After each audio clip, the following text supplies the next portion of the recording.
Hello, Mr. Petrescu. Hello, Dr. Reed. Come on in.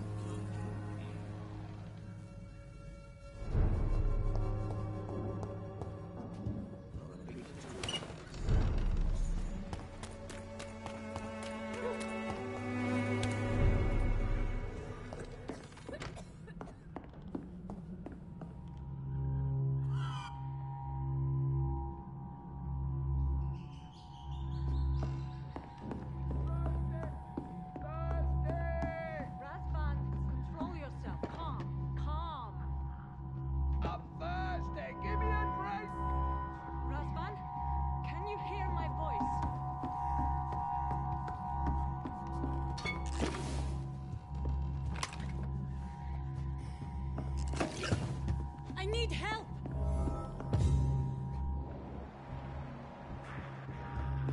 He's going into convulsion. What do we have here, nurse? Patient Razvan Vasily. High fever running on 3 days. Complaints of dizziness, muscle aches, and head pain. Diagnosed with influenza. Treatment? Aspirin and salicin for the fever and discomfort. Liquids for dehydration, but he's having trouble keeping even water down. Thank you, nurse. Anything else I should know? He did lose consciousness this morning, but he's never had convulsions like these. He's not convulsing, he's choking. He's not getting any air. Scalpel! Hand me that scalpel! What can I do, Doctor?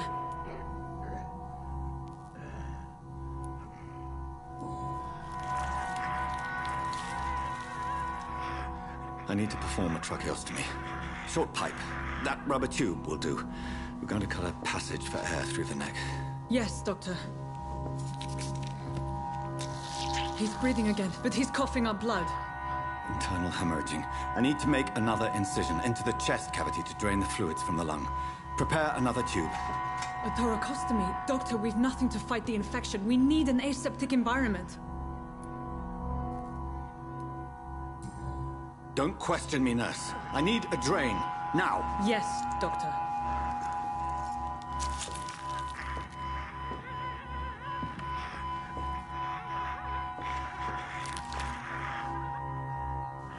He's still bleeding, Doctor. I'm losing his pulse. The drain must have punctured the intercostal artery. There's too much blood. Are you all right, Doctor? I can't see.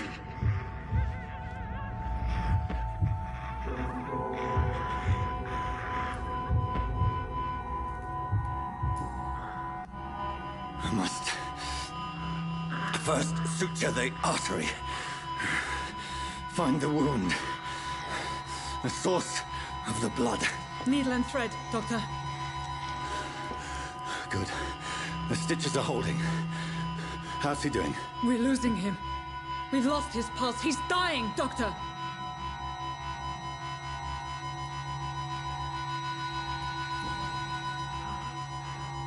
A dose of epinephrine, now. Yes, Doctor.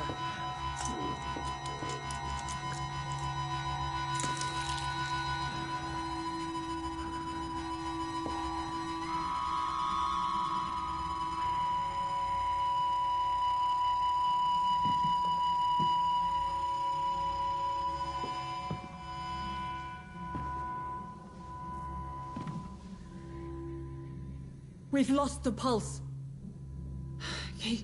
He's gone, Doctor. Nurse, we did everything we could.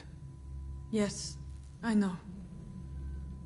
You are true to your reputation, Dr. Reed. Dedicated and precise. No one could have done more. This was not an influenza-induced seizure. I've never seen symptoms like these on the continent. Neither have I. But the previous symptoms leading up to this attack were the same, indistinguishable from the epidemic. No. There was something more vile in these reactions. Something primitive. There have been numerous reports of mental breakdowns caused by the fever that accompanies the flu itself, Doctor. Yes, but I'd best take some samples of the blood for analysis.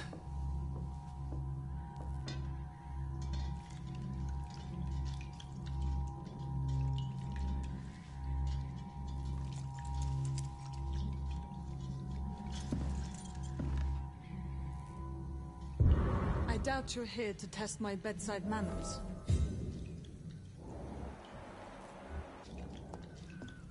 I suspect it was more than intuition alone that led you to us. So, how might I be of service, Dr. Reed?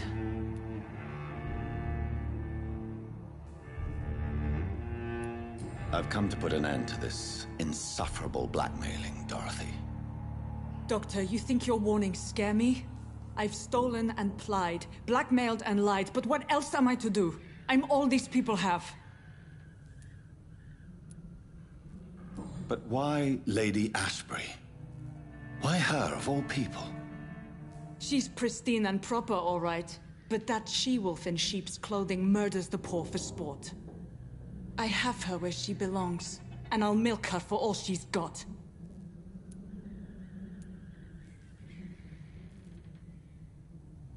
Dr. Swansea is a sensible and honest man. He wouldn't have refused your friend's care at Pembroke. It's easy for you to say, Doctor. These people cannot go to the police, nor to the hospital. They don't even speak English. They depend on me for everything. So, the end justifies the means. Is that your defense? I know you're kind, Doctor. Just another fine-heeled, silver-spooned gentleman who was given the world on a platter. You know nothing of poverty. Nothing of the shame, the hunger, the loneliness. You've convinced me of the sincerity of your actions and their noble justifications. But all the same, blackmail is a crime, and it will stop, Nurse Crane. So, are you going to turn me over to the authorities?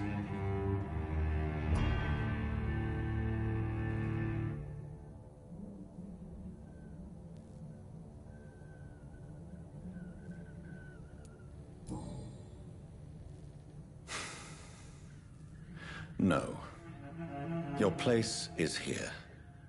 Jailing you would be an even greater crime. So, here is my proposition. I'll look the other way on your little enterprise. In exchange, you will resign from the Pembroke Hospital and provide me with medical supplies when the need arises. Dr. Reed! That sounds like a business proposition. My accomplice, then. No, just a privileged client. My research may require the occasional rare piece of equipment or ingredient.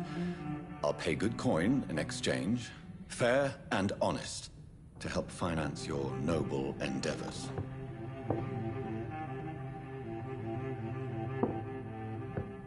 We have ourselves a deal, Doctor.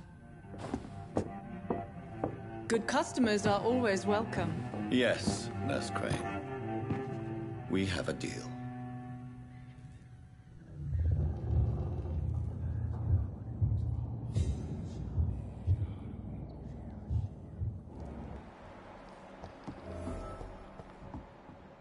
It's locked.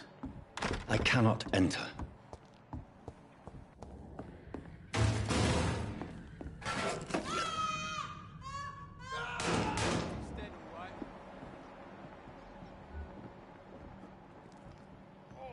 This one stinks already.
This one stinks already.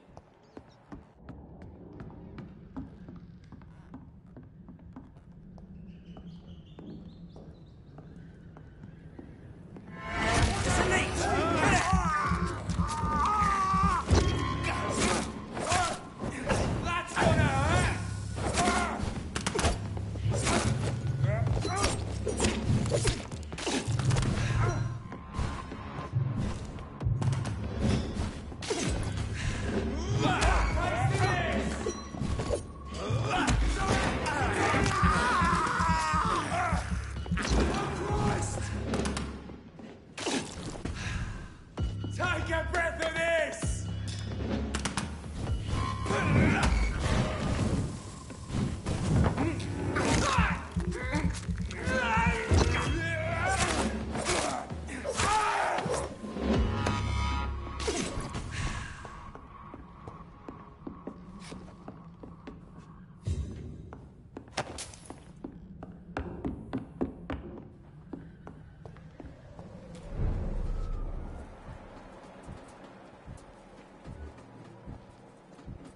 Stupid beast!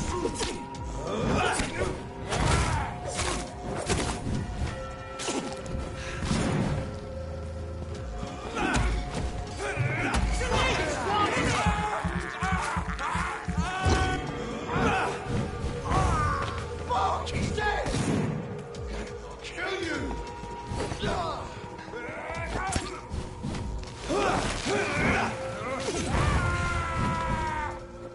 Pin him down!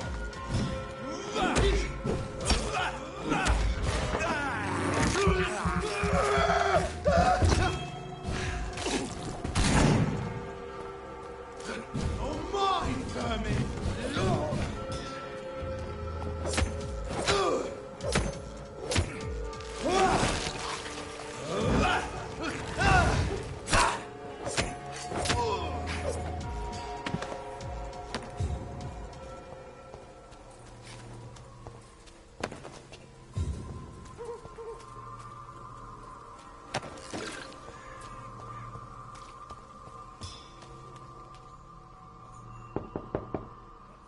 Hello, Mr. Petrescu. Hello, Dr. Reed.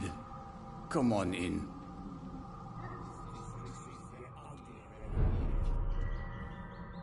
Yes? Tell me... Goodbye, Mr. Petrescu.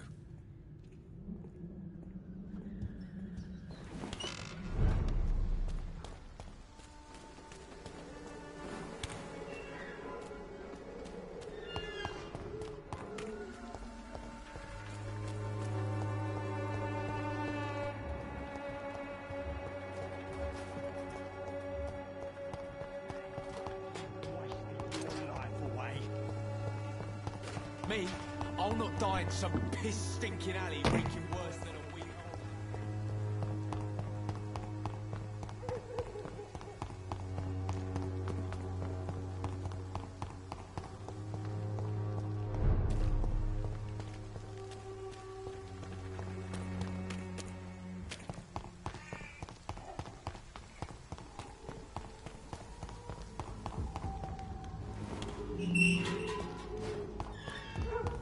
Human blood. Whoever left these marks did so deliberately.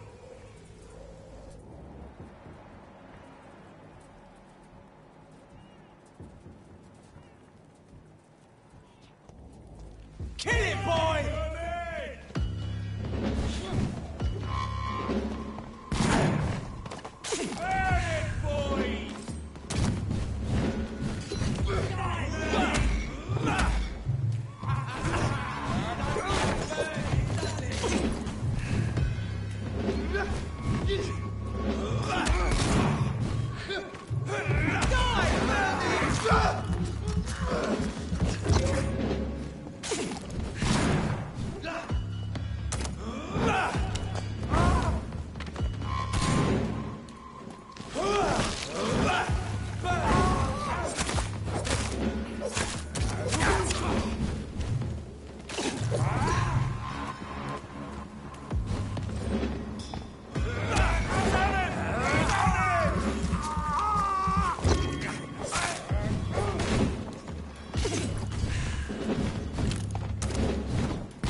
I would ask you to avert your eyes, sir.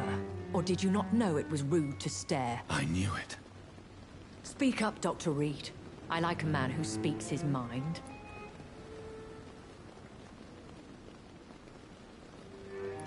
Hiding your true appetites behind a facade of compassion. Bravo.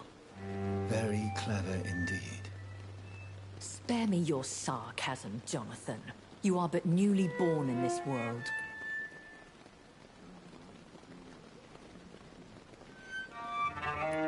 So in the end, the accusation was true, wasn't it? The situation is somewhat awkward nonetheless. I have not been observed sustaining myself for many decades. I have to say I'm a trifle embarrassed. Anyway, I have concluded my inquiries concerning your blackmailer. I see. Please excuse my agitated state. Under normal circumstances, I wouldn't let anyone see me in this condition. I must confess I have not put an end to the blackmail, my lady. Unfortunately, I could not bring myself to do it. I'm so disappointed in you, Jonathan. I didn't expect this from you. Lady Ashbury, you yourself admitted how ridiculous the sum of money was. I can assure you, it was all used for charitable ends. Well, you are full of surprises, aren't you, Jonathan? All right, say I trust you, but you will still pay the ransom. That is only fair. After all, it was you who failed to bring this problem to a satisfactory conclusion. I believe I could agree to that. And since a lady always keeps her promises, I will now answer any questions you may have. I've been away from London and England for 3 years. This isn't the city I remember. Things have gone from bad to worse here, Jonathan. I've lived in this city for a long time, and I've never seen it like this. The Spanish flu has hit London that bad. Yes, but it's not just that. I've heard things.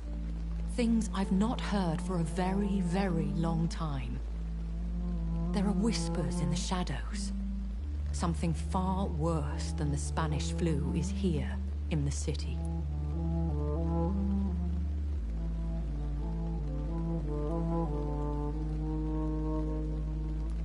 What is it you fear? Fear has long since flown this form. But there is something malevolent circling us. I feel fear is merely waiting in the wings. When I awoke, changed, I was chased and attacked by vampire hunters. Prepared and well-trained. Though I can't be certain, more than likely it was the once glorious Guard of Priwen. Once glorious, but still dangerous. They have seen better days, but all fanatics are dangerous. You would be wise to stay clear. They are sworn to destroy our kind. You make them sound like some sort of cult. More a society. And like all the best ones, a secret society. I thought them almost gone, but it seemed they have been recruiting. Are there many vampires here in London? Immortals are of a rare breed, and we often tend to hide. But you may occasionally meet some of us at night.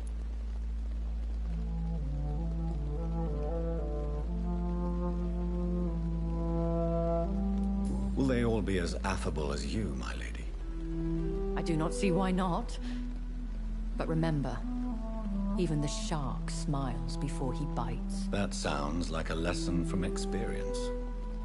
Vampire politics are as intricate and sometimes tedious as a game of chess in a gentleman's club. I've learned from experience it is best to decline to play. Do you know any of them? Have you an idea of the identity of the vampire who attacked me? You mean your maker? No, Jonathan, I have no clue. But I fear he or she is as careless as cruel. To let you discover your new condition by yourself. What do you mean? Every now and then, you may discover an immortal in the deep of the night. But we are a rare and reclusive breed. Our progeny is almost never accidental.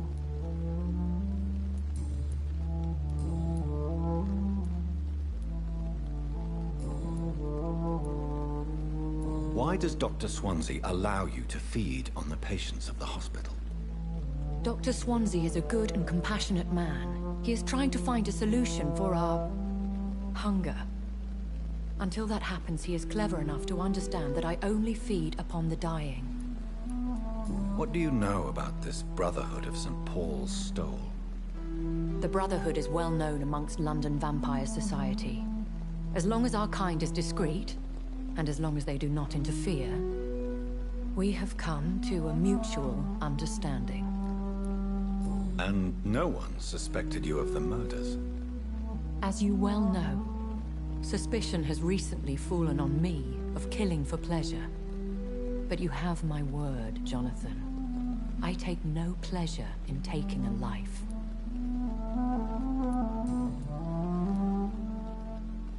Why did you save me in the canning factory?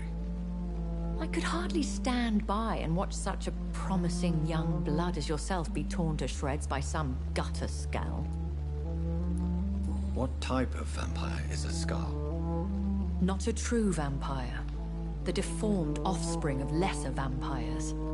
It is a shame these creatures run wild, slaves to their baser instincts. What type of Not a true... William Bishop wasn't the vampire that created me then? No, Jonathan.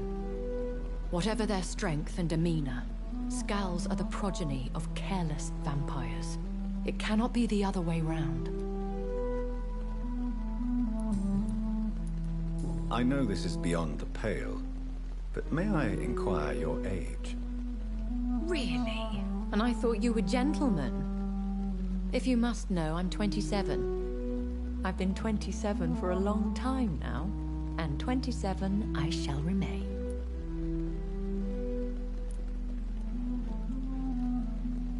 Very well, but I believe there is more to this than you are saying. A lady has to have some secrets.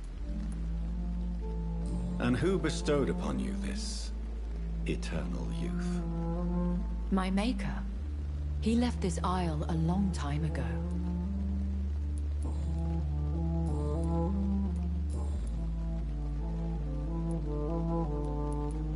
I don't understand. Why was I created and then left for dead? That is a question only the one who made you can answer. It's not normal practice. I doubt even if you find him, he will answer you, considering how cruelly he treated you. I'd like to avoid creating another vampire by mistake anyway. Tell me, how is it done? The process is dangerous. It could even kill your potential progeny. If you did decide to sire an offspring, they must drink of your blood, Jonathan. So me being a vampire could have been a mistake. I very much doubt it, Jonathan. Contrary to the legends, it is not as simple to make another vampire by just biting someone.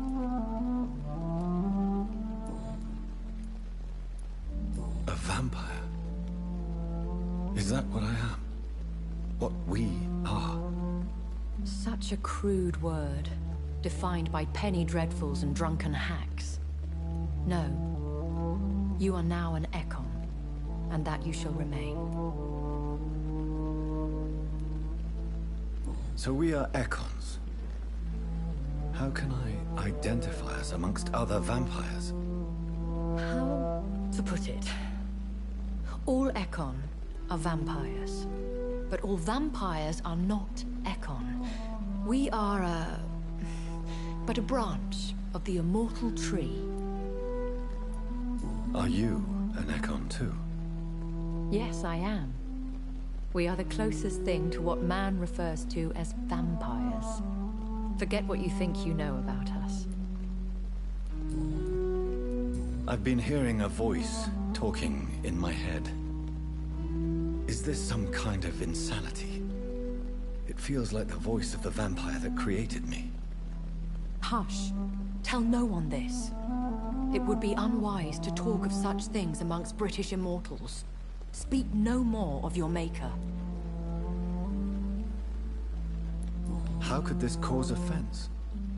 Only the powerful immortals can mentally call to their progeny. No vampire or hunter will sleep easy, knowing that an unidentified elder is stalking the streets of London. Excuse my forwardness, but...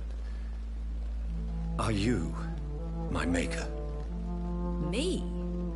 Goodness, no. Only a foolish immortal would create a progeny without taking precaution, and I'm no fool. I bid you farewell. For now, my lady. I must quickly analyze the blood I took from Nurse Crane's patient.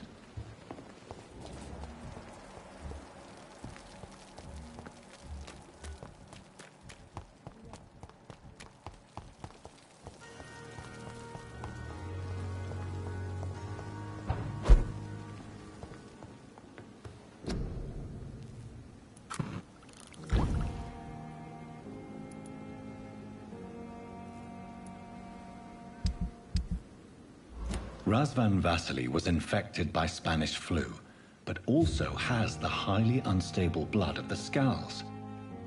Is the London vampire epidemic transmitted through the flu? I should talk to Dr. Swansea about it.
Evening, Edgar.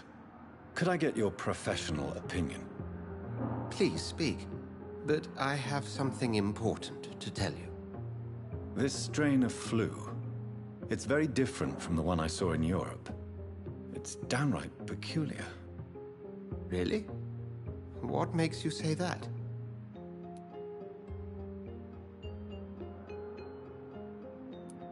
I've just looked at the blood of one of our recently deceased. I see. Do you have anything more to go on? This disease spreads and looks like the Spanish flu, but its effects differ greatly. The London strain is different from the continental one. This is very interesting. Did you find something else? Yes. Unlike the flu, the infected begin to show an increase in outwardly aggressive behavior. More than simple agitation. Once docile people become violent. You mean like rabies? Is there a chance we could create a vaccine, Jonathan, like Pasteur? By the stove, that would be smashing. There's a lot we're not seeing here. But it is spreading, and quickly. If we don't act, the whole city could be lost. But Jonathan, we've a fantastic opportunity sitting right here in front of us. A weapon of choice. What on earth do you mean? Why, you, my dear boy. With your expertise and your blood, we could isolate the properties that course through your veins. Think about the possibilities.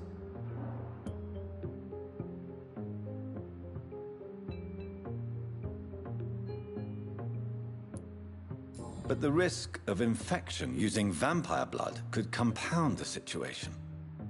I know, but your blood now carries remarkable regenerative properties. With our minds and your blood, there's nothing we couldn't cure. We'll discuss this more later. Thank you for your time. No, thank you, Jonathan. But as I said, I needed to talk to you. I have some rather bad news. Yes? I'm afraid it's your sister. My sister? She's to be buried this evening at Whitechapel Cemetery. Your mother published the obituary this morning. I see. I'm sorry, Jonathan. Please accept my condolences.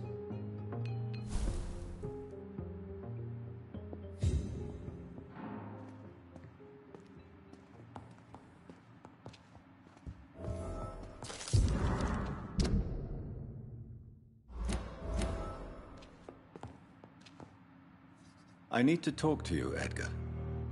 Please do so. So you manage a hospital financed by a vampire? Yes, Pembroke was founded by Lady Ashbury. She's also our largest donor. If I may inquire, how did you meet her? Well, Jonathan, she sought me out and offered me the position. It's been a very profitable partnership for both parties. A convenient yet expensive way to have a fresh supply of blood on hand, day and night, don't you think? All vampires drink blood by nature.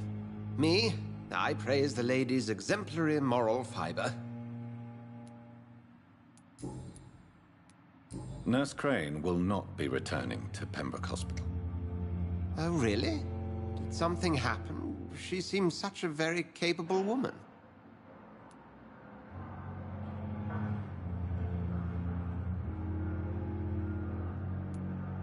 She was blackmailing Lady Ashbury. Thought she was murdering patients as some sick upper-class game.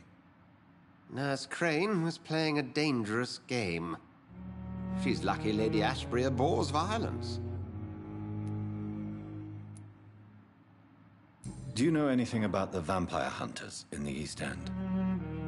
Without a doubt, it's the Guard of Prewen. Zealots to the last man. Where do they come from? Once they shared the Brotherhood's ideology on non-intervention, but they concluded vampires were a scourge. They're definitely well organized and equipped. They're extremely dangerous and not to be trifled with. To them, you're a feral beast, and I, your accomplice. We'll talk later.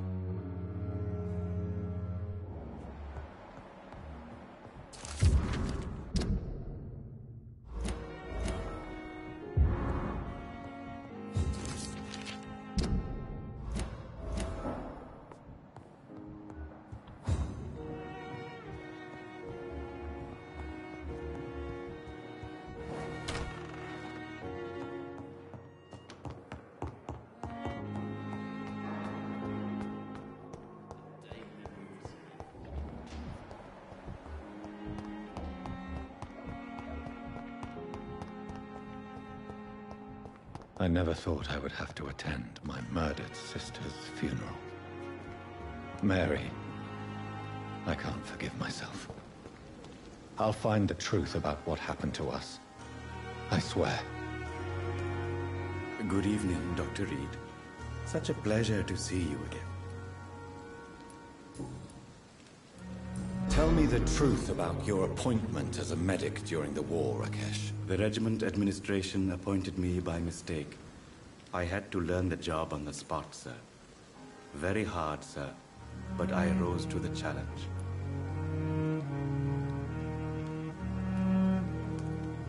Do you realize how many soldiers died because of that decision? You should have refused. Yes, sir. I swear I did, sir. But no one listened. When the first wounded arrived, I had to do what I could. It is an unbelievable story, Mr. Chidana. It was a time beyond belief, Dr. Reed. But I'm happy not to deal with the wounded. I prefer caring for the dead now. You can't impersonate a doctor. You can't improvise a medical education. People could die at your hands. You're absolutely right, sir. But as a field surgeon, it was more like being a butcher. Do you believe you have really helped these people? My ratings were within the averages of the regiment. I saved lives, Dr. Reed. Does that not say enough about triage and war surgery?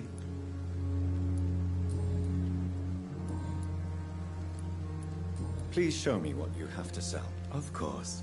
It's just trinkets and curios, really. But I'm sure they can be useful.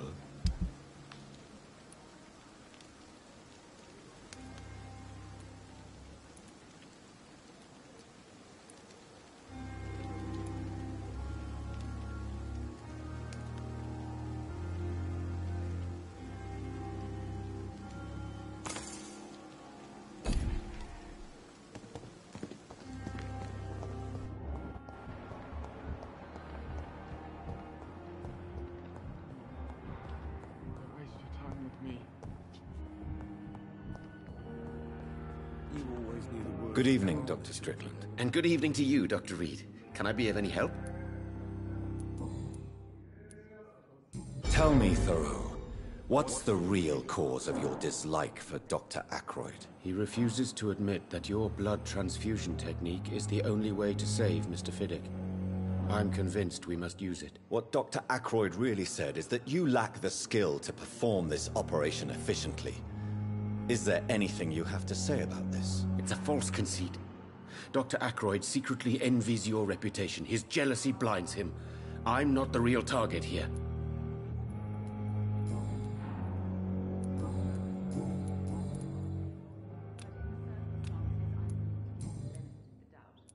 Goodbye, Dr. Strickland.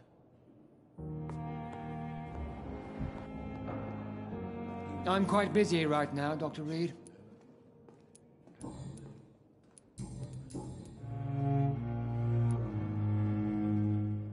What do you think of Dr. Tippett's opinion of your promotion, Waverly? Tippett is a good practitioner. Maybe just a little too attached to his prestigious position at the Pembroke Hospital. Really? That's exactly his diagnosis of you. A little too eager to get promoted? A little bit too proud? He has the right to think so. But I deserve this promotion. And I don't consider it anything but well-earned.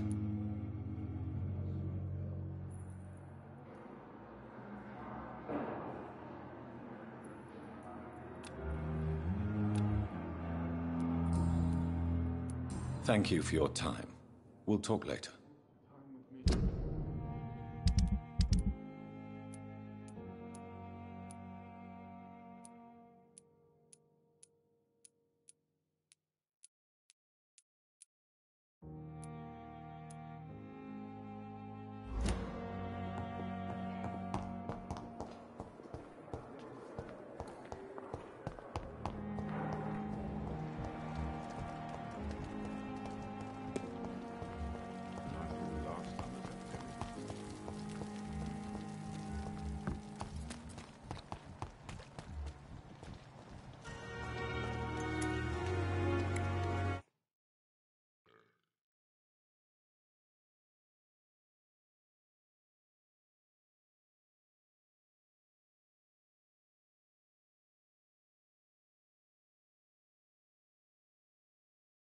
Hello again, Mr. Blight. I'm happy to see Mr. Thatcher is safe, for now. I'm eternally grateful, Doctor. We were total strangers and you helped us anyway. Can't thank you enough, sir.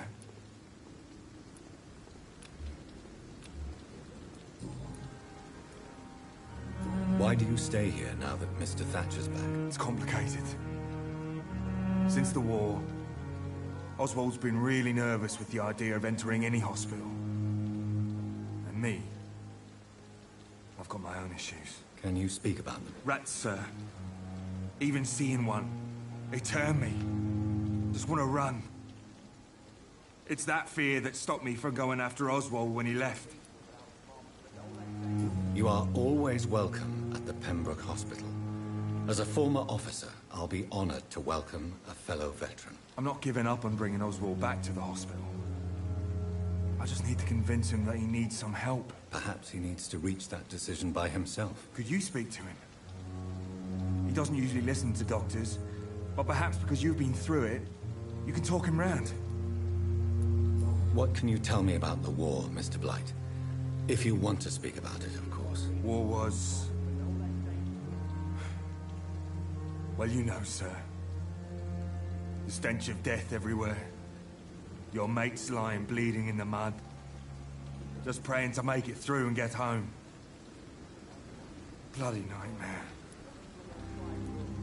Did you know Oswald Thatcher before the war? No. We met in the battlefield. I think we were in the same boat to France. We've stuck together ever since. I fought in France, too. I served as a field surgeon, but it was not uncommon to repel an assault, especially at night. Yeah. The first time I was wounded, I had to protect the infirmary from hostiles. Twice.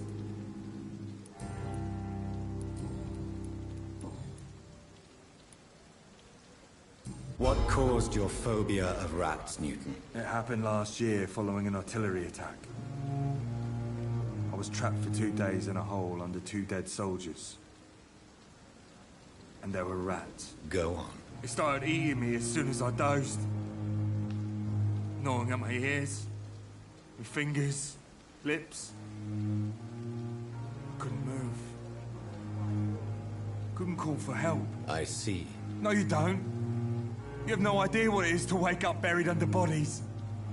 Fucking vermin eating your flesh. Oswald. He found me and saved me.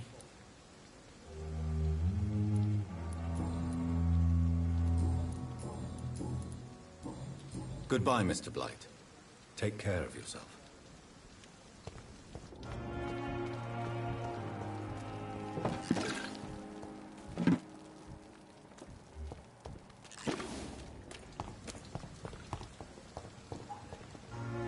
Hello again, Mr. Thatcher.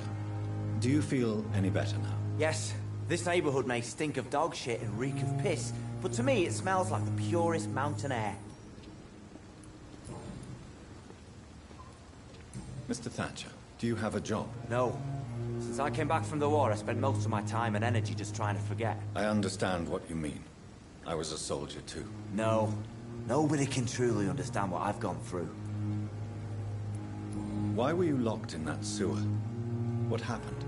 I went by the canal after an argument with a friend. Got chased by these fucking wankers and had to barricade myself in, despite my claustrophobia. Tell me about your claustrophobia. Has anyone given you an official diagnosis? That's what the bloody doctor said. But I don't want to go to a hospital to get checked again. I'll deal with it my own way. Why did you run? What was the reason for your argument? Newton wanted me to go to a hospital. But I can't stand being closed in. Makes me feel like I'm suffocating. Oswald, why did you not go to the Pembroke Hospital to seek medical help? I don't trust doctors. All they care about was their careers and processes. I won't be locked in any room again, by anyone. Your fear of being trapped is not going to go away by itself. You need professional help. I've seen enough butchers in white coats to last a lifetime. Hospitals reek of chemicals and death. What I need is fresh air.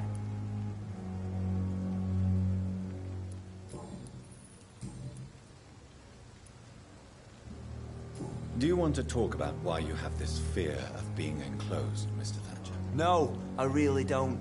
An irrational fear like yours is usually rooted in a specific event.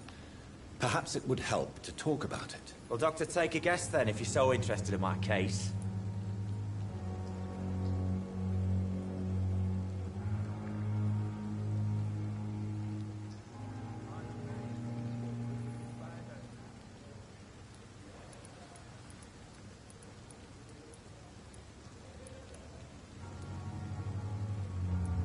Perhaps you were trapped or locked in somewhere as a child. The horror of war could have brought this memory back to the surface. Are you joking? I grew up on a farm, had a bloody fantastic childhood.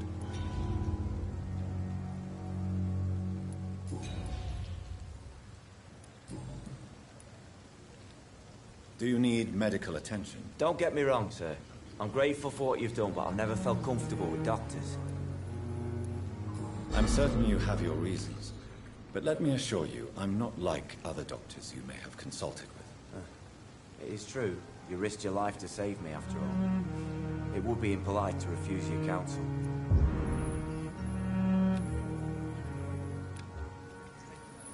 Goodbye. Hello. Good evening, Goodbye, Mr. Blight.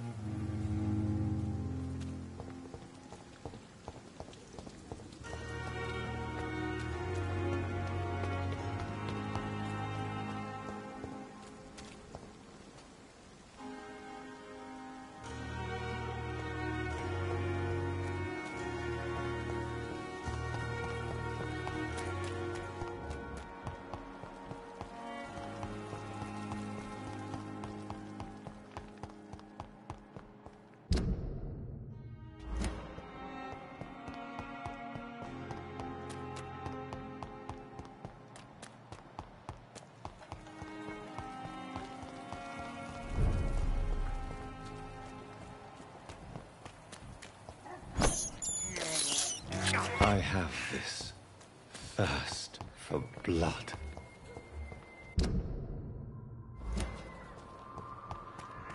A leech! A leech!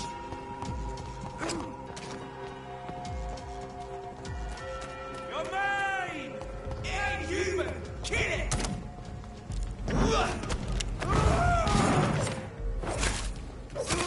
Die, vermin! We have to stop it!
My dear sister, I don't know if I have the strength.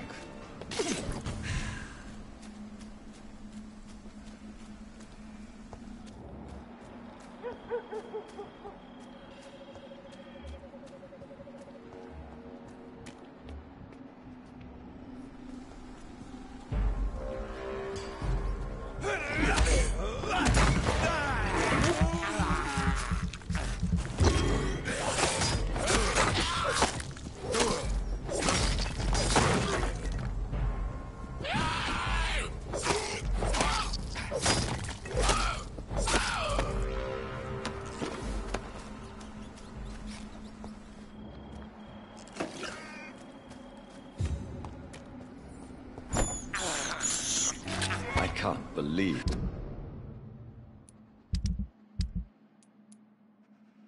I'm doing this.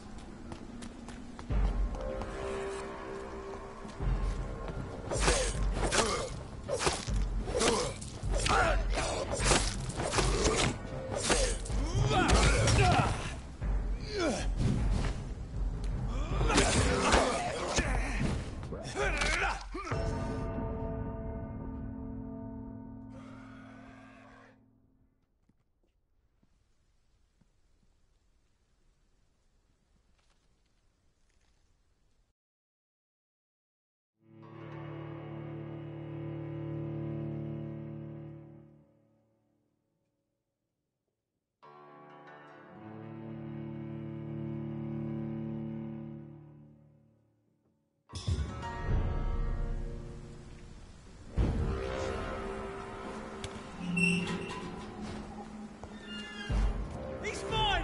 I'll take it!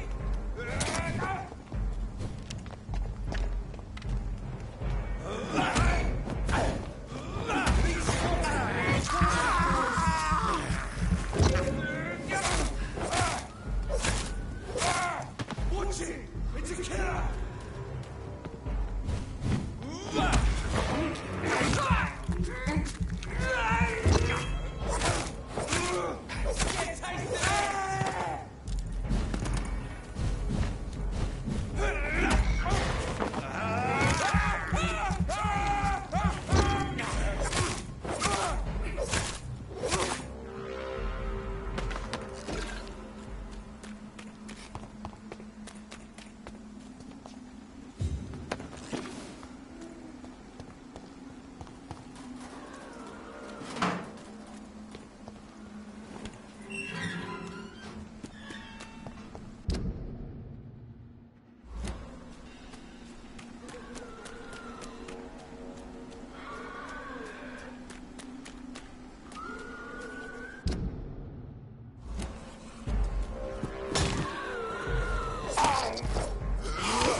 Since I can't reveal myself to my mother now, I must find a discreet spot to attend the ceremony.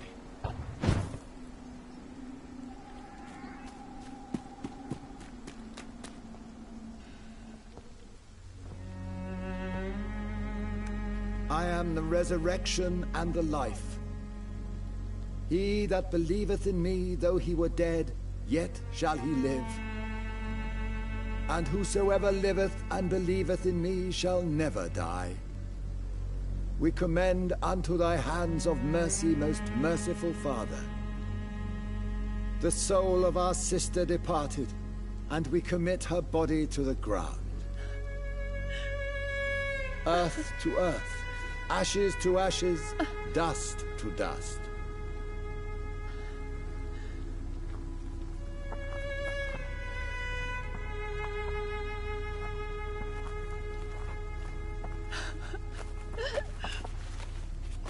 Why kill my Mary and stick her here in this cold, god-awful place?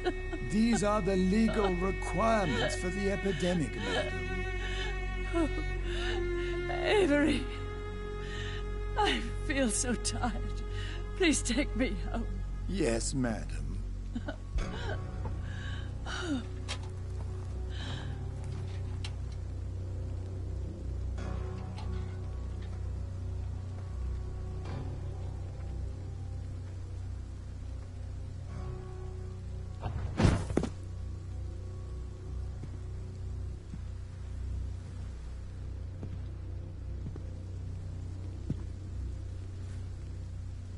Oh, Mary. What have I done?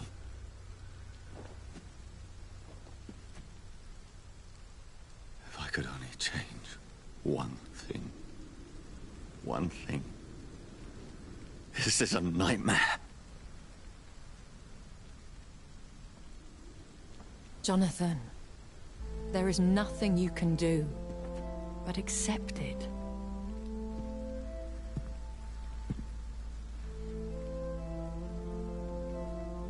What brings you here? I thought you could use the company. I am so sorry for your loss, Jonathan.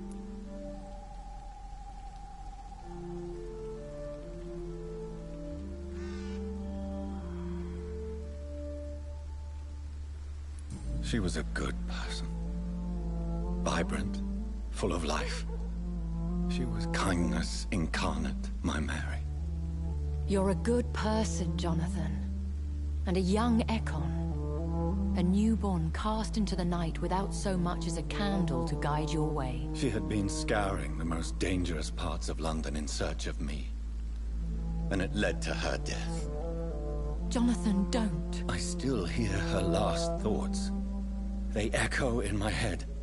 Her mind shattered, and it haunts me. Jonathan, stop. Listen carefully. You must come to terms with this. You must learn to live with what happened.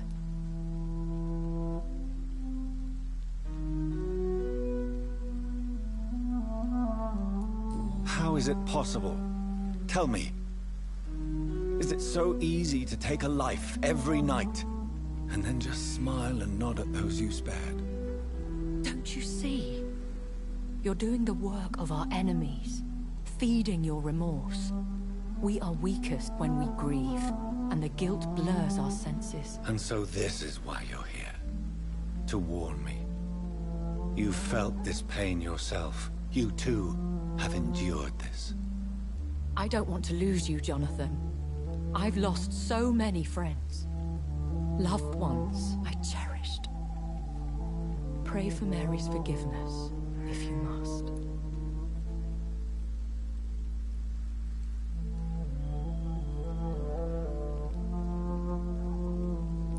You may be right. Of course. I've stared upon this world for centuries, and time has taught me to deal with guilt, if not erase it. What should I do then? St. Mary's Church is not far from here. Go there and make your peace. Find the solace you need. My lady wants me to confess. No, Jonathan. It's you who wants to confess, I think.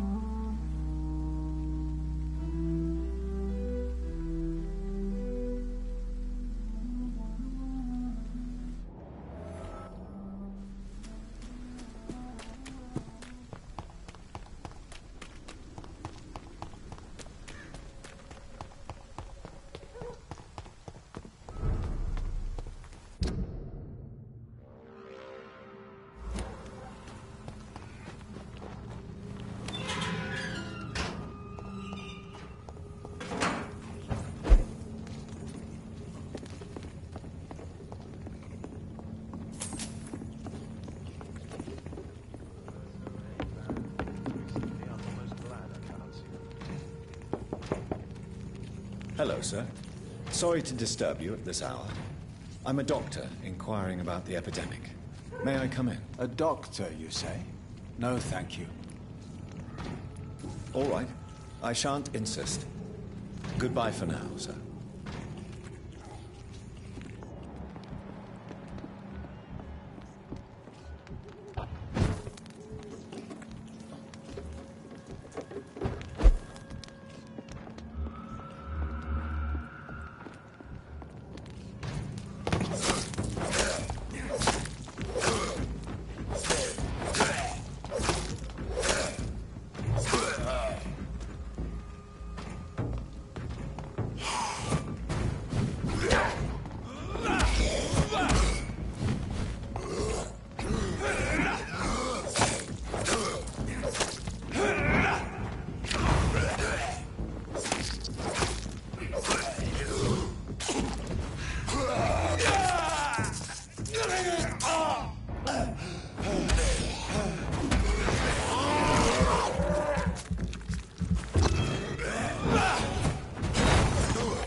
And off to church he goes, a newborn seeking divine consent to lick the blood from the soft and pointy crown. Who are you?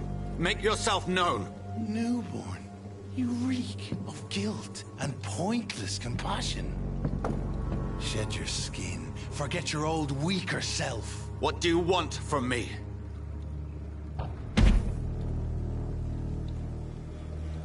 Ascalon does not approve of lone wolves who bring unwanted eyes to our pastures. So your name is Ascalon? Ascalon's will is vampire law. Learn them, abide by them, or I shall return as your judge and jury.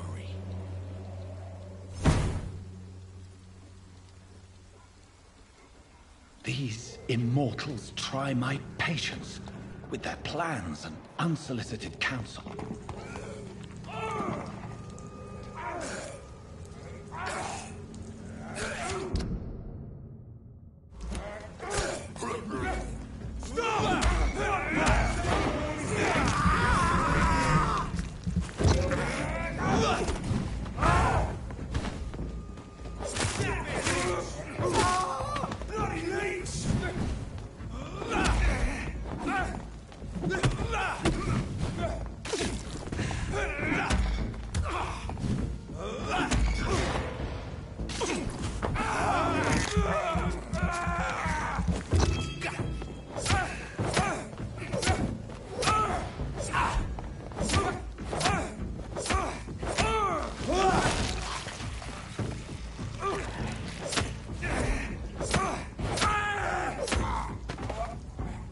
This man stunned me with his faith.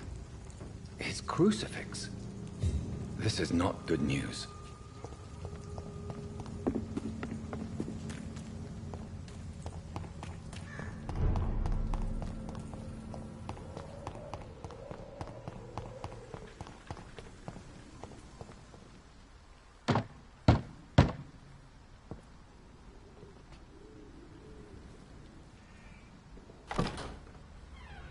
Yes? What is it that you want? I'm sorry to disturb you at such a late hour. No worries, my son. I'm still quite awake, having just returned from a funeral. Yes, I know. I've forgotten what I wanted. I don't know.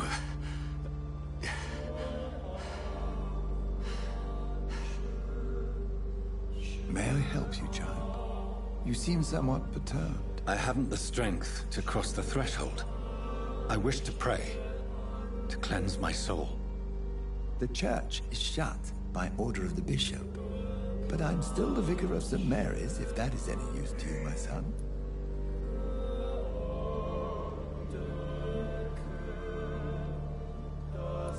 You seem to me a good soul, Vicar. But this is a personal matter. There are no secrets from God, my son. If your heart needs comfort, consider me your chapel. For I can be as silent as stone.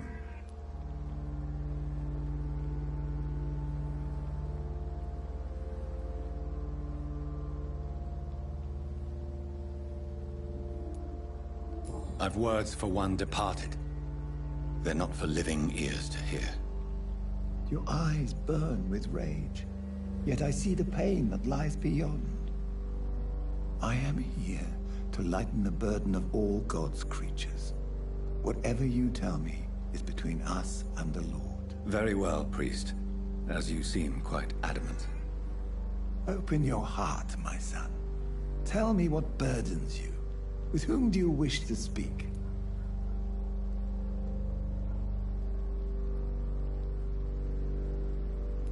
She was my sister. You seem so troubled by the loss of this girl. What happened to her?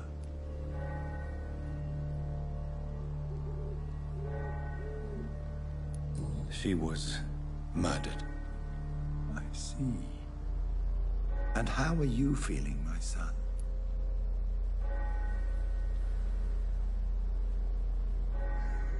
I feel responsible. The pain is consuming me. I have a final question for you, my son. This is of the utmost importance. Ask your question, Vicar. What words would you like to say to your poor sister?